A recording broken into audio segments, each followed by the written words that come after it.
obtenir un poste grâce à son talent ou grâce à son nom de famille. Cette pratique porte un nom, le népotisme.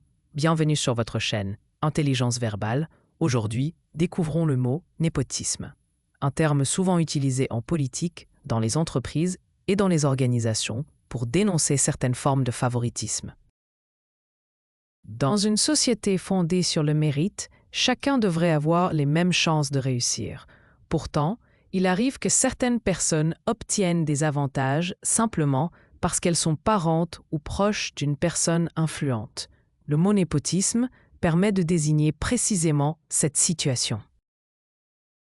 Le mot népotisme vient du latin nepos, qui signifie neveu. À l'origine, il faisait référence à la pratique de certains hauts responsables religieux qui accordaient des privilèges à leurs neveux ou à leurs proches. Aujourd'hui, le népotisme désigne le fait de favoriser des membres de sa famille ou de son entourage dans l'attribution de postes, de responsabilités ou d'avantages.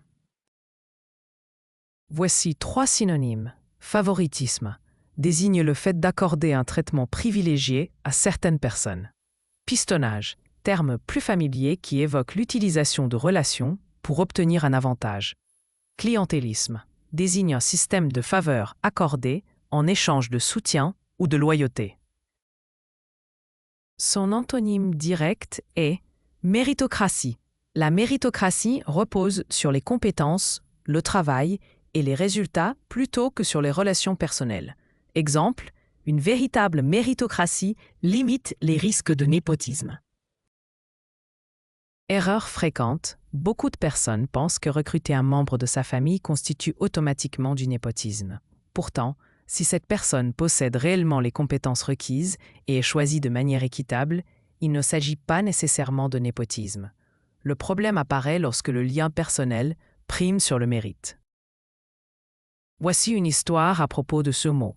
Dans une grande entreprise, un poste de direction se libéra.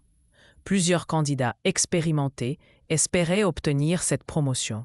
Pourtant, le dirigeant choisit son neveu, malgré son manque d'expérience. Rapidement, les employés commencèrent à murmurer dans les couloirs. Beaucoup avaient le sentiment que leurs efforts comptaient moins que les liens familiaux. Ce jour-là, le mot népotisme revint dans toutes les conversations. Retenez bien, pour retenir népotisme, pense au mot neveu. Les deux mots partagent la même origine latine, nepos. Donc, népotisme égale favoritisme accordé à sa famille ou à ses proches. Dites-moi, le népotisme existe-t-il encore dans les entreprises, la politique ou le sport aujourd'hui? Et où placez-vous la frontière? Pour résumer, si vous aimez découvrir des mots rares et élégants, partagez vos expériences en commentaire et abonnez-vous à la chaîne Intelligence verbale pour enrichir votre vocabulaire chaque jour.